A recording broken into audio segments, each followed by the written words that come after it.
بسم الله الرحمن الرحيم.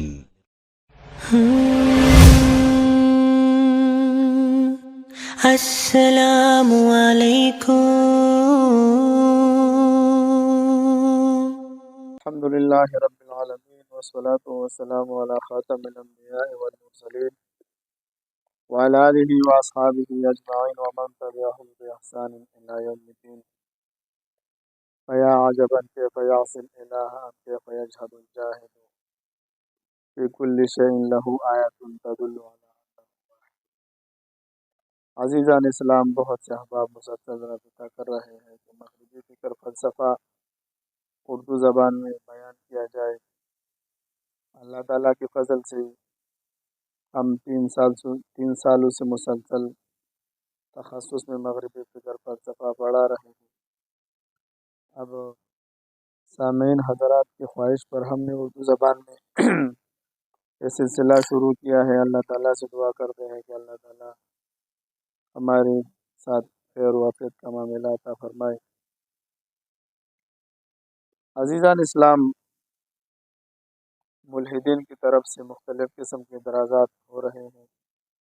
آج میں صرف ایک تمہید پر بحث کرتا ہوں، ایک تمہید رکھتا ہوں کہ ہم نے الحاد کے مضامین میں ہم نے الحاد کے موضوع پر کون سے مضامین کو پڑھنا ہے۔ میں آپ لوگوں کو بتاتا چلوں کہ اللہ کے فضل سے میں جدید میراث پر بھی الحمدللہ اللہ کے فضل سے یہ اللہ کا دین ہے۔ اللہ تعالیٰ جسے چاہتا ہے دیتا ہے۔ الحمدللہ میں میراث پر اللہ نے مجھے مہارت دی ہے، جدید میراث پر۔ پہلے میں نے پشتو زبان میں توضیح السراجی کے نام سے ایک شرح لکھا۔ بشیر احمد بغوی صاحب حفظہ اللہ کا ایک قاعدہ ہے چیلنج والا، اس پر میں نے شرح لکھا ہے۔ اسی طرح ہے جو میں نے 2 جلدوں میں فتاوی میراث بھی لکھا ہے، لیکن یہ شائع نہیں ہو چکا ہے۔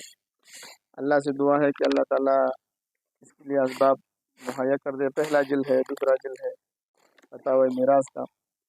یہ تو میراث کے سلسلے میں نے کام کیا ہے، اور بس اللہ تعالیٰ اس کو قبولیت عطا فرمائے۔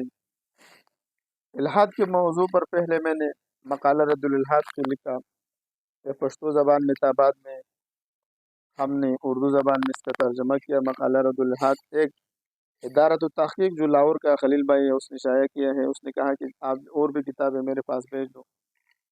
میں نے کہا انشاءاللہ تعالیٰ کوشش کریں گے، لیکن یہ کتاب تھوڑا سا مہنگا بیچ رہے ہیں، تھوڑا سا مسئلہ آ رہا ہے۔ ایک کتاب 4,500 روپے میں وہ لوگ بیچ رہے ہیں۔ ایک ملحد تھا کشمیری کے نام سے، اس نے گوگل پر ایک مقالہ بھی لکھا ہے، میں نے مذہب کیوں چھوڑا، اردو زبان میں۔ بعد میں ایک پشتون ملحد تھا سلیمان فکری نے اس کا پشتو ترجمہ کیا تھا، ماں مذہب و لپڑے ہو۔ ہم نے اس کا جواب کیا ہے، اسلام والے نہ پڑے، میں اسلام کیوں نہیں چھوڑتا، جواب میں نے اسلام کیوں چھوڑا۔ یہ تقریباً 500 صفحات پر مشتمل کتاب ہے، بہت مفید کتاب ہے، پشتو زبان میں یہ بھی شائع ہو چکا ہے۔ اسی طرح میرے اور بھی کتابیں ہیں، یہ بھی آنے والے وقت میں بھی تیار ہے، بس صرف شائع ہونا ان کا بھی باقی ہے۔ علم الکلام کی جدید اور قدیم مباحث کے نام سے بھی میں نے 400 صفحے کتاب لکھا ہے۔ اس میں جدید موضوع دوسرے حصے میں ہم نے الحاد کا موضوع اس میں شامل کیا ہے۔ یہ یہودیت کے متعلق ہے، یہ عیسائیت کے متعلق ہے۔ 228 تناقضات میں نے خود بائبل سے نکالے ہیں، وہ میرے پاس پڑھی ہے۔ یہ کتاب مقدس ہے، میرے پاس پڑھا ہے۔ یہ انجیل برنباس ہے، اس سے میں نے اخذ کیا ہے۔ یہ کتاب جو ہے فلاسفہ قدیم اور جدید کے اقوال میں تصور ہوتا، اس میں ایک بھی مسلمان فلسفی کا میں نے قول نہیں دیا ہے، تمام مغربی فلاسفہ کے اقوال میں نے جمع کی ہے۔ یہ تمام کتابیں جو پڑھی ہے یہ تمام مغربی فلاسفہ کی کتابیں ہیں، یہ ہم نے اللہ کے فضل سے پڑھی ہے۔ اب میں ہوں آج جو ہمارا موضوع اور مقصد ہے، ہم الحاد کا رد کیسے کریں گے، آپ کہاں سے ہم شروع کریں گے۔ انشاءاللہ تعالیٰ پہلے ہم مقدمہ بیان کریں گے، اور میں یہ جو مقالہ رد الالحاد اردو ہے اس سے بس ہم درس کریں گے۔ یہ میں نے درسی انداز میں لکھا ہے۔ پہلے ہم مقدمے میں مسلمانوں کا شاندار ماضی بیان کریں گے، اسی طرح جدید سائنس اور اسلام کا موضوع ہے اس میں، یہ جدید الحاد کی تاریخ کیا ہے، جدید الحاد کی تاریخ کیا ہے، الحاد کی تعریفات، اسی طرح ملحدین کی اقسام، جدید الحاد اور قدیم الحاد کے مابین فرق، اسی طرح جتنے بھی جدید مغربی تصورات ہے، humanism, socialism, secularism, communism, rationalism, liberalism, جتنے بھی ہیں ان کی تشریح اور وضاحت موجود ہے، اور تقابل اسلام کے ساتھ اس کا تقابل بھی موجود ہے۔ اسی طرح ملحدین مسلمانوں کے معاشرے میں الحاد پھیلنے کی وجوہات بیان کریں گے، اس کے بارے میں مذہبی طبقے کی کیا ذمہ داری ہے یہ بیان کریں گے انشاءاللہ تعالی۔ ملحدین کے ساتھ دعویٰ اور جواب دعویٰ منتخب کرنا ہے ہم بیان کریں گے۔ سب سے اہم چیز دعویٰ اور جواب دعویٰ منتخب کرنا ہے۔ اگر آپ کسی ملحد کے ساتھ، کسی کے ساتھ بھی آپ جو بھی ایک مدعا کے ساتھ ہے، ایک مدعا آپ کا ہے، اس کو ثبوت کے لیے جو دعویٰ آپ رکھتے ہیں یہ بہت معیاری ہونا چاہیے۔ ہر دعویٰ میں دو معیار ہوتے ہیں۔ پہلا معیار یہ ہے کہ وہ دعویٰ خلاف عقل نہ ہو، خلاف عقل نہ ہو اگر ہم اس کو دیکھ نہ سکے، اور دوسرا معیار ہے کہ اس دعوے کے بارے میں آپ کے پاس دلیل ہونا ہے، دلیل ہونا ضروری ہے، یا نقلی خبر یا نقلی دلیل ہو یا عقلی دلیل ہو۔ اب ہم جب اللہ کے بارے میں ہم دعویٰ رکھیں گے کہ اللہ کا وجود ثابت ہے عقلی طور بھی اور نقلی طور بھی۔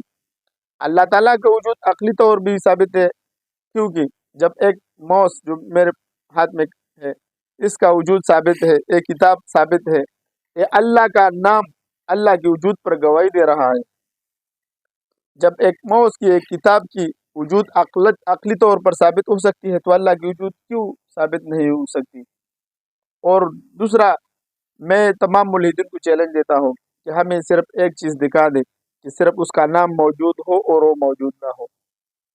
اللہ کا وجود، اللہ کی وجود، اللہ کا نام اللہ کی وجود پر گواہی دے رہا ہے۔ اگر آپ کہو گے کہ موبائل، میں کہوں گا کہ موبائل موجود ہے، لیپ ٹاپ موجود ہے، جتنے بھی سیارے ستارے سب موجود ہیں، اسی طرح اللہ کا نام بھی اللہ کی وجود پر گواہی دے رہا ہے۔ دعویٰ میں دو معیار ہوتے ہیں کہ وہ دعویٰ عقلاً ممکن ہو، اللہ کا وجود عقلاً بھی ممکن ہے، اور نقلی دلیل بھی ہونا ضروری ہے۔ ہمارے پاس اللہ کے وجود پر نقلی دلائل موجود ہے، بے شمار دلائل ہے، یہ اپنی جگہ میں انشاءاللہ تعالیٰ ہم خود بیان کریں گے۔ تو ملحدین کے ساتھ دعویٰ اور جواب دعویٰ کیسے آپ نے مقرر کرنا ہے؟ ملحدین کے ساتھ بحث مباحثہ کے اصول اور ضوابط ہم آپ کو بیان کریں گے۔ اسی طرح ملحدین کی جتنے بھی نفسیاتی ملحدین ہے، علمی ملحدین ہے، اس کی تمام وضاحت کریں گے۔ ملحدین کے اعتراضات کی اقسام ہم آپ کو بیان گے، 5-6 قسم کے اعتراضات ملحدین کرتے ہیں۔ اسی طرح جدید الحاد کی پیدا ہونے کی وجوہات کیا ہے، کیونکہ قدیم الحاد تو قدیم زمانے سے آ رہا ہے، جدید الحاد کیا چیز ہے اس کے بارے میں ہم وضاحت کریں گے، اور بہت سی مفید معلومات ہم آپ کو دیں گے انشاءاللہ تعالی۔ ہم آنے والے وقتوں میں سلسلہ شروع کریں گے زوم کے ذریعے، زوم کلاسز ہم انشاءاللہ آن لائن اس کا شروع کریں گے اردو زبان میں۔ جو بھی ساتھی مغربی فکر، فلسفہ اور مذاہب علم پر عبور حاصل کرنا چاہتا ہے، اور وہ سمجھنا چاہتا ہے کہ مذاہب علم کے بارے میں اسلام کا کیا نظریہ ہے، اور اس کی کتابوں کی ہم انشاءاللہ تعالی مکمل وضاحت کریں گے۔ ہمارا جو دروس ہے یہ مناظرانہ انداز میں ہوتے ہیں، ہم آپ کو تیار کرتے ہیں کہ آپ نے کس طرح ملحدین کے ساتھ بحث کرنا ہے، عیسائیت کے ساتھ، یہودیت کے ساتھ، جتنے بھی اس کی ضروریت ہے اس کے ساتھ آپ لوگوں نے بحث مباحثہ کیسے کرنا ہے۔ بس آپ لوگوں سے ایک التماس ہے کہ آپ دعا کریں کہ اللہ رب العزت اس کتابوں کے بارے میں کوئی وسیلہ برابر ہو جائے، اور کتابوں بس آپ لوگوں سے درخواست ہے کہ آپ دعا کریں کہ اللہ رب العزت وسائل برابر کرے اس کتابوں کے لیے، اور اللہ تعالیٰ ہمیں توفیق دے کہ ہم ان دروس کو آپ تک پہنچائے اور سہل انداز میں یہ دروس شامل ہو۔ وآخر دعوانا ان الحمدللہ رب العالمین۔